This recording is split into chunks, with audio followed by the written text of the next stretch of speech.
Hello दोस्तों, मेरा नाम है मधु मलिक और स्वागत है आपका एम विद मधु पर। दोस्तों, इस वीडियो में हम बात करेंगे आपका जो सीटेट का एग्जाम हुआ है 29 दिसंबर को, उसका कंप्लीट पेपर का एनालिसिस देखेंगे और क्या-क्या क्वेश्चंस आपसे पूछे गए थे उन सभी क्वेश्चंस को भी देखेंगे और साथ में उनके आंसर जानने का भी प्रयास करेंगे, क्योंकि जो प्रीवियस शिफ्ट है उनसे नेक्स्ट शिफ्ट में उनसे क्वेश्चन रिपीट हो रहे हैं, इसलिए जरूरी है आपके लिए आंसर्स का जानना। क्या पता प्रीवियस शिफ्ट से आपकी शिफ्ट में भी कोई क्वेश्चन आ जाए। तो चलिए देखते हैं क्या क्या क्वेश्चंस आए थे। यदि आपने अभी तक चैनल को सब्सक्राइब नहीं किया है तो प्लीज चैनल को सब्सक्राइब कर लीजिए ताकि आपको वीडियो के लेटेस्ट नोटिफिकेशंस मिलते रहें। एक क्वेश्चन आपका पूछा गया था ब्रह्मपुत्र नदी से। अभी तक आपके नदियों से क्वेश्चन नहीं पूछे जा रहे थे, लेकिन आज की जो शिफ्ट थी उसमें ब्रह्मपुत्र नदी से क्वेश्चन पूछा गया था। सारी डिटेल एक बार हम देख लेते हैं इससे रिलेटेड, और यदि आपको नदियों से रिलेटेड वीडियो देखनी है वो मैंने कंप्लीट वीडियो बनाई हुई है, यदि एक बार आप उसको देख लेते हैं तो नदियों का क्वेश्चन यदि आपके शिफ्ट में आता है तो आप नहीं छोड़ेंगे। कंप्लीट डिटेल मैंने उसमें कराया हुआ है। ब्रह्मपुत्र नदी जो है, ब्रह्मपुत्र नदी तिब्बत में निकलती है मानसरोवर झील के निकट से। मानसरोवर झील के निकट पड़ता है यरलुंग सांगपो नामक एक स्थान, वहां से निकलती है ब्रह्मपुत्र नदी। इसकी जो लंबाई है वो है 2900 किलोमीटर। कितनी लंबाई है? 2900 किलोमीटर इसकी लंबाई है, और ये तिब्बत में बहते हुए नामचा बरवा शिखर के बाद से अरुणाचल प्रदेश में प्रवेश करती है। अब आप इमेज में देखिए, यहाँ है नामचा बरवा शिखर, यहां से ये मुड़ती है और अरुणाचल प्रदेश में प्रवेश करती है। यही आंसर होगा कि ब्रह्मपुत्र नदी भारत में किस राज्य से प्रवेश करती है, तो वो राज्य है अरुणाचल प्रदेश। अरुणाचल प्रदेश में इसे दिहांग के नाम से जाना जाता है, और एक पॉइंट और ध्यान रखना है, इसे तिब्बत में सांगपो के नाम से जाना जाता है। अरुणाचल प्रदेश में दिहांग के नाम से जानते हैं और तिब्बत में जाना जाता है सांगपो के नाम से। लोहित और तीस्ता इसकी दो सहायक नदियां हैं। कौन कौन सी है? लोहित है और दूसरी है तीस्ता। तो ये सभी पॉइंट आपको ब्रह्मपुत्र नदी से याद रखने हैं। बाकी की जो नदियां हैं उनको भी आपको एक बार पढ़कर जाना है, क्योंकि आगामी शिफ्ट में नदियों से क्वेश्चन पूछे जा सकते हैं। एक क्वेश्चन पूछा गया है मच्छरों से फैलने वाला रोग। मच्छरों से होने वाले रोग के बारे में क्वेश्चन आया है। एनसीईआरटी में आपका एक पॉइंट दिया हुआ है कि रोनाल्ड रोस ने सबसे पहले पता लगाया था कि मच्छर से मलेरिया फैलता है। जो मलेरिया बुखार है वो किससे फैलता है? वो फैलता है मच्छर से। ये सबसे पहले पता किसने लगाया था? ये लगाया था रोनाल्ड रोस ने। इसके लिए इन्हें 1902 में नोबेल पुरस्कार मिला था और 1905 में इनकी मृत्यु हो गई थी। ध्यान रखना है आपको, मलेरिया जो है वो फैलता है मच्छरों से, और मलेरिया की जो दवाई है वो बहुत पुराने समय से सिनकोना पेड़ की छाल से बनाई जाती है। पहले तो लोग छाल को उबालकर छानकर ही इस्तेमाल करते थे, लेकिन अब क्या है, छाल से दवाई भी बनाई जाने लगी है। तो मलेरिया जो है उसकी दवाई किससे बनाई जाती है? सिनकोना पेड़ की छाल से बनाई जाती है। मलेरिया ऐसा रोग है जो मच्छर से फैलता है। मैप से तो आपके हर शिफ्ट में क्वेश्चन पूछे जा रहे हैं। इस शिफ्ट में भी मैप से क्वेश्चन आया था कि पश्चिमी बंगाल के निकटवर्ती राज्य कौन कौन से हैं। देख लेते हैं एक बार, आप मैप में देखिए, यह है पश्चिमी बंगाल। कौन कौन से इसके निकटवर्ती राज्य है? उसमें है बिहार, झारखंड, सिक्किम, मेघालय, असम और ओडिशा। ये है पश्चिमी बंगाल के निकटवर्ती राज्य। आपसे किसी और स्टेट को देकर भी पूछ सकता है उसके निकटवर्ती राज्य, तो एक बार आप मैप को देख लीजिए, एक नंबर तो आपका पक्का हो जाएगा मैप से। एक क्वेश्चन पूछा गया था अबू धाबी की मुद्रा से। अबू धाबी की मुद्रा से क्वेश्चन आया था, ये एनसीईआरटी से ही आपका क्वेश्चन है कि अबू धाबी क्या है? अबू धाबी है यूएई की राजधानी, और ये एक रेगिस्तानी इलाका है जहां मिलते हैं रेत के टीले। करेंसी है अबू धाबी की दिरहम, दिनार नहीं है, दिरहम है। आपको दिनार में कंफ्यूज कर सकता है एग्जामिनर। करेंसी दिरहम है, और यहाँ जो पेट्रोल है वो पानी से सस्ता है। अबू धाबी में खजूर के पेड़ ही होते हैं, क्योंकि रेगिस्तानी इलाका है। अबू धाबी जो है वो यूएई की राजधानी है। ये रेगिस्तानी इलाका है, यहाँ रेत के टीले मिलते हैं और करेंसी है इसकी दिरहम। ये सभी पॉइंट एक बार आपको ध्यान रखने हैं इससे। क्वेश्चन एक पूछा गया था चिपको आंदोलन से। चिपको आंदोलन क्या था? चिपको आंदोलन एक पर्यावरण रक्षा का आंदोलन था। यह भारत के उत्तराखंड राज्य, जब ये स्टार्ट हुआ, वैसे उस टाइम ये उत्तर प्रदेश का हिस्सा था, लेकिन अब ये पड़ता है उत्तराखंड में। उत्तराखंड में किसानों ने वृक्षों की कटाई का विरोध करने के लिए ये आंदोलन किया था। वे राज्य के वन विभाग के ठेकेदारों द्वारा वनों की कटाई का विरोध कर रहे थे, उन पर अपना परंपरागत अधिकार जता रहे थे।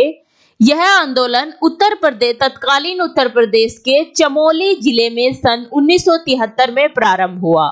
एक दशक के अंदर यह पूरे उत्तराखंड क्षेत्र में फैल गया।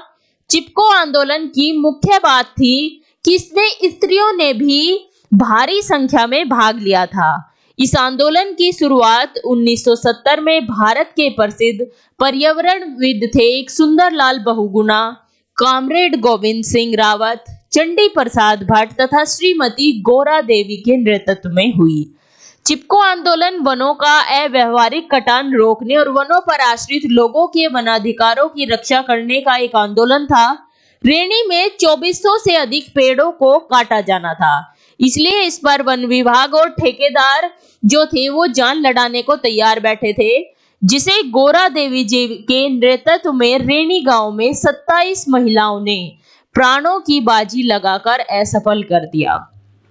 तो चिपको आंदोलन किसके नेतृत्व में स्टार्ट हुआ था? सबसे इंपॉर्टेंट इससे जो व्यक्ति जुड़े हुए हैं वो नाम आपको ध्यान रखना है, वो है सुंदरलाल बहुगुणा।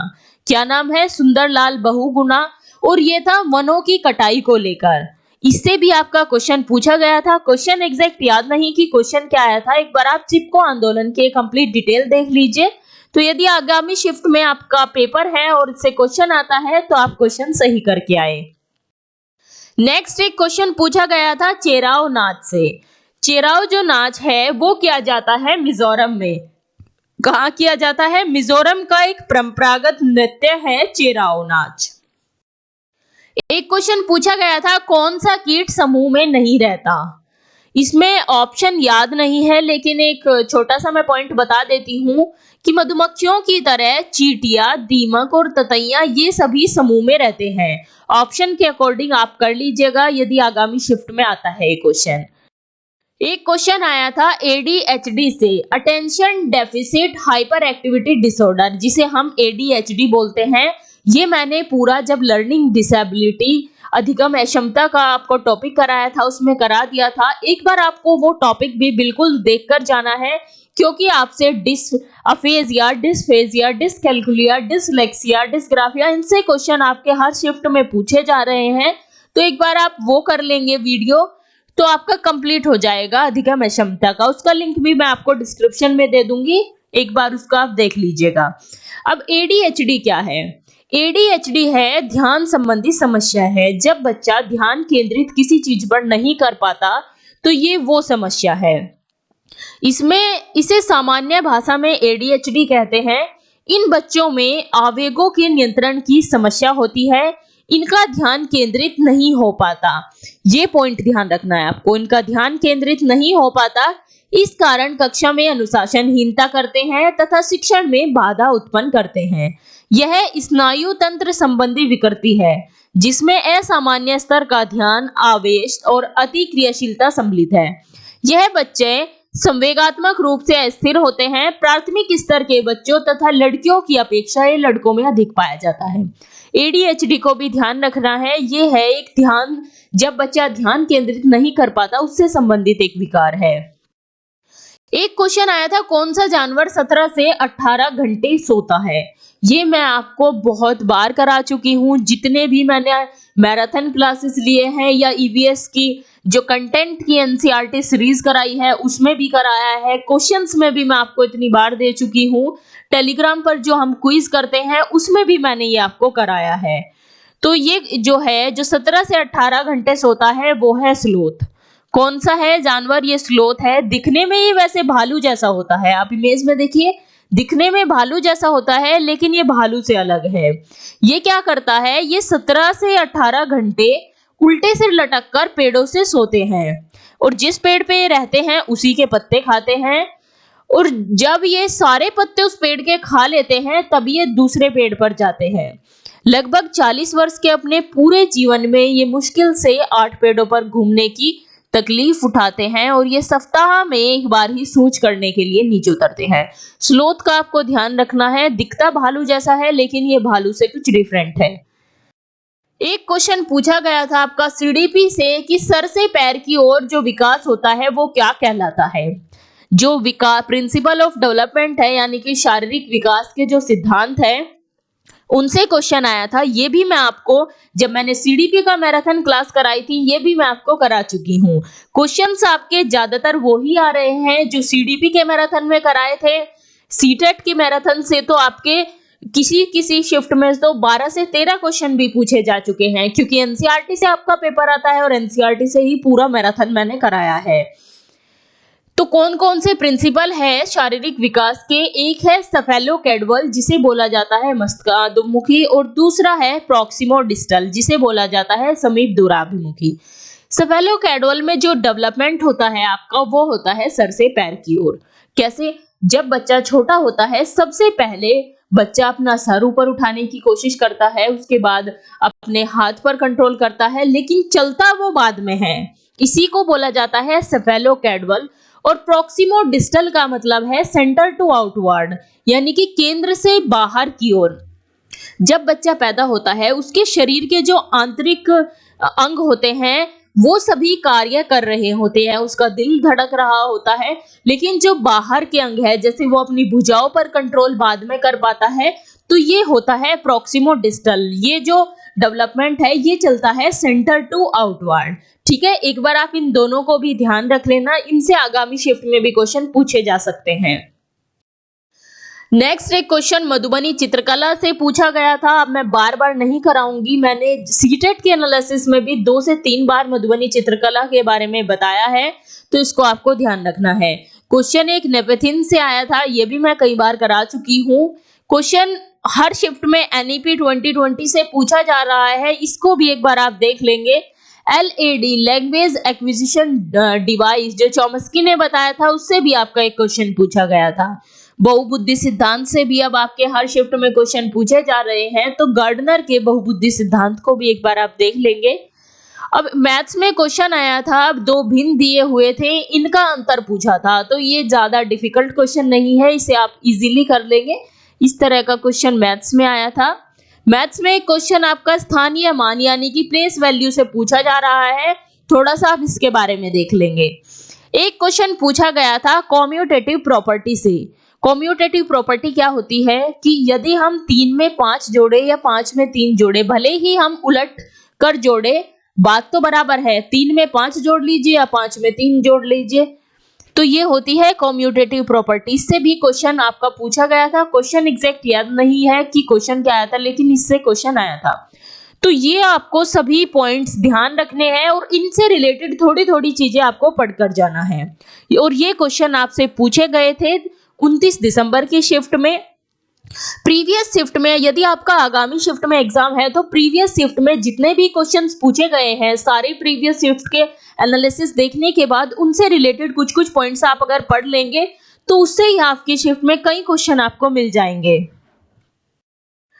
दोस्तों, यदि आप सीटेट की तैयारी कर रहे हैं और तैयारी के लिए आपको नोट्स चाहिए, वो बिल्कुल फ्री में हमारे टेलीग्राम चैनल पर उपलब्ध है। टेलीग्राम चैनल का लिंक डिस्क्रिप्शन बॉक्स में आपको मिल जाएगा। आप हमें इंस्टाग्राम पर भी फॉलो कर सकते हैं। तो चलिए मिलते हैं आपसे नेक्स्ट वीडियो में। अगर वीडियो आपको पसंद आती है तो आप अपने फ्रेंड्स के साथ शेयर कीजिए, और हाँ, कोई ऐसा टॉपिक जो आपको समझ नहीं आ रहा हो, उस पर आप वीडियो बनवाना चाहते हो, वो भी आप कमेंट करके बता सकते हैं।